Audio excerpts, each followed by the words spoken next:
यं ब्रह्म वेदांत विदो वदन्ति परं प्रधानं पुरुषं तथान्ये विश्वोद्यते कारणम् ईश्वरं वा तस्मै नमो विघ्न विनाशनाय। हे गणपति देवता, आप जगत के उद्भव के कारण हैं। जगत की निर्माण में माता ने आपको प्रबंधन का सारा भाग सौंपा है। आप कलाविद ढंग से अपने कार्यकलाप को संपादित भी करते हैं। आप प्रत्येक अणु में तो हैं ही, आप मनुष्य के में भी विवेक के रूप में, एक तत्व के रूप में हैं। आप 36 तत्वों में एक हैं और मनुष्य के भीतर भी आप विवेक के रूप में वर्तमान हैं। आप से प्रतिदिन यानी जब भी मैं कोई कार्यक्रम करता हूँ तो आपसे मैं निवेदन करता हूँ, आपसे बार बार निवेदन करता हूँ कि आप थोड़ा सा अपने विवेक के धारा में मनुष्य को, हमको, सबको ले चलने का थोड़ा सा कृपा करें। अगर आप थोड़ा सा ध्यान दे देंगे, हमारे भीतर की थोड़ी सी विवेक की शक्तियाँ अगर जग गई तो फिर कोई स्वस्थता का, पर बीमार होने का संभावना सब खत्म हो जाएगा। विवेकशीलता में रोग होता ही नहीं। यह बात भी ऋषियों ने, वेद के ऋषियों ने इन बातों को कहा है। रोग तपंती, रोग को तपाता ही नहीं है, ऐसी बातें कही गई है। इसलिए कृपा कर आप कम से कम हमारे भारतवर्ष के साथ पूरे मनुष्य को आप विवेक में की धारा में लाने आ जाए, इसके लिए थोड़ा सा कृपा करें। अगर थोड़ा कृपा पर की हो जाती है तो एक बहुत बड़ी त्रासदी जो आगे मनुष्य की जो बनावट हो गई है, उससे एक जो बहुत बड़ी त्रासदी जो आगे दिख रही है, वो उस पर विराम लग जाएगा।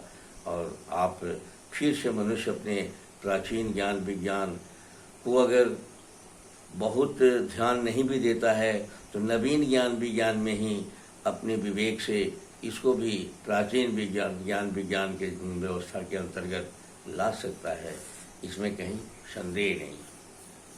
इसलिए मैं आपसे बार बार प्रार्थना करता हूँ कि आप हमें विवेक दीजिए, बुद्धि, चित्त, चेतन, अहंकार, विवेक में मनुष्य को रहने के लिए प्रेरित कीजिए।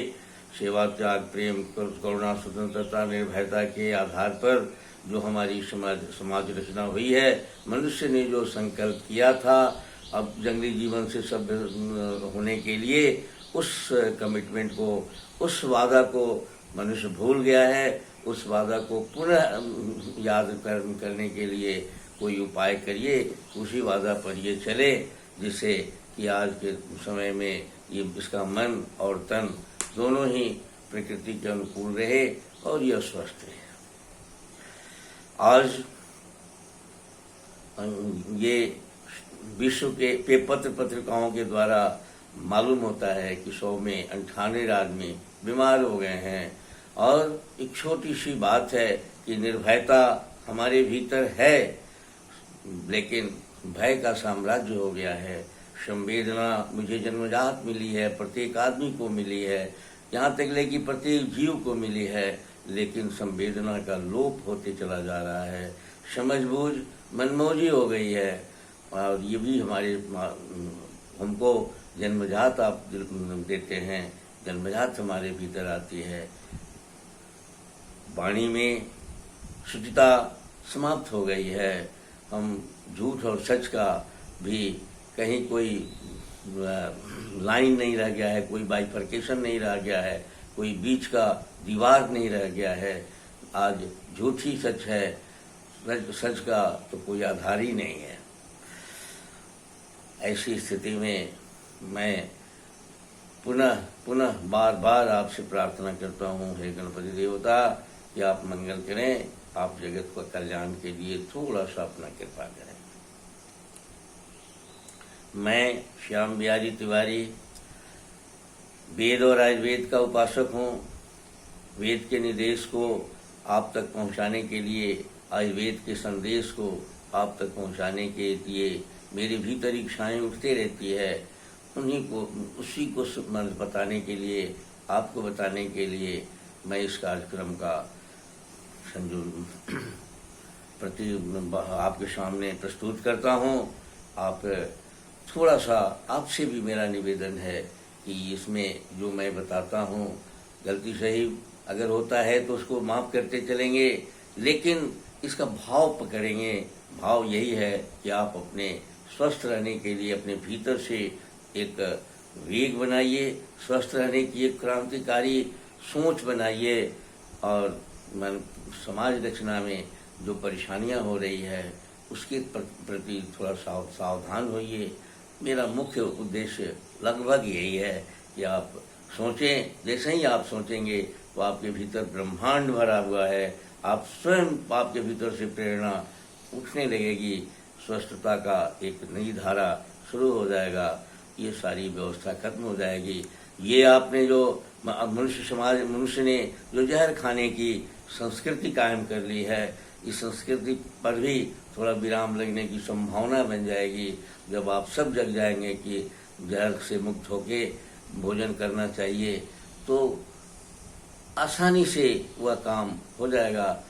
जहर से मुक्ति अगर मिल गई, आप जहर खाने की अगर संस्कृति छोड़ देंगे तो ये बार बार इस कार्यक्रम को भी करने की आवश्यकता नहीं पड़ेगी, आप परमानेंट स्वस्थ हो जाएंगे, कहीं कोई संदेह नहीं है।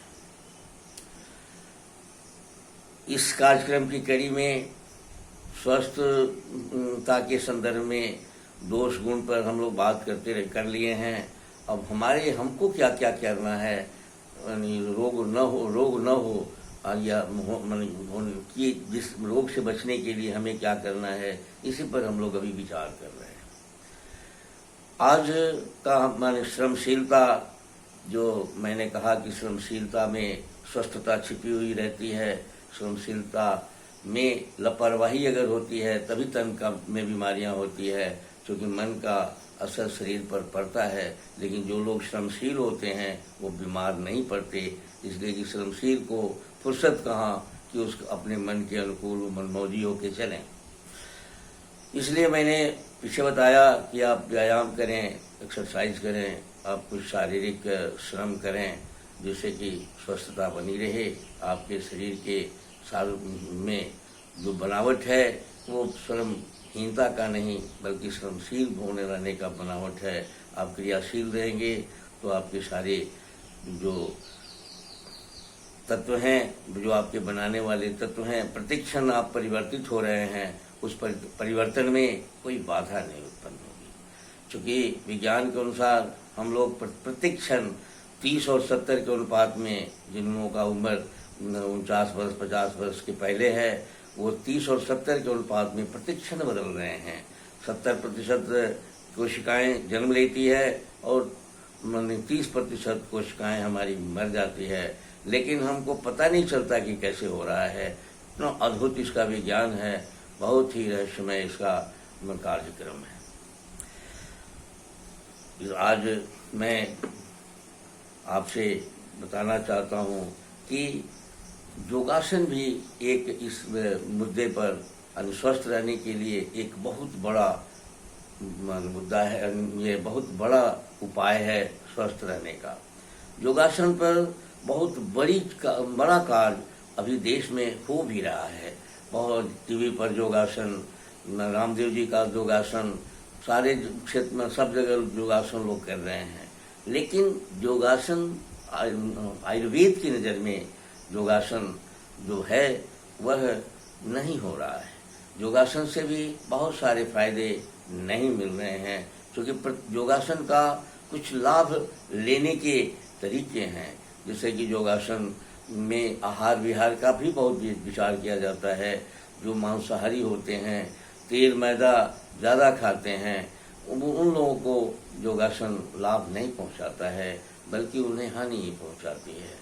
एक परिभाषा जान लें कि व्यायाम या शारीरिक श्रम में हम तन के रोगों से बचते हैं, लेकिन और तन का वो एक्सरसाइज और क्रियाशीलता रहती है, लेकिन योगासन में हम मन बुद्धि चित्त चेतन अहंकार विवेक और इंद्रियों का जो सूक्ष्म शरीर हमारा है इसका पर असर पड़ता है योगासन से, और इसके माध्यम से हम स्वस्थ रहते हैं।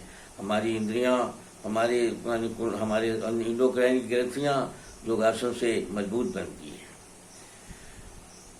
योगासन में आज के दिन योगासन के तो बहुत सारे 80 तरह के आसन हैं, लेकिन योगासन में खान पान और रहन सहन की जो प्रवृत्ति है या जो उसकी मांग है या जो उसकी विधा है या विधान है, उस पर मनुष्य आज नहीं चल रहा है।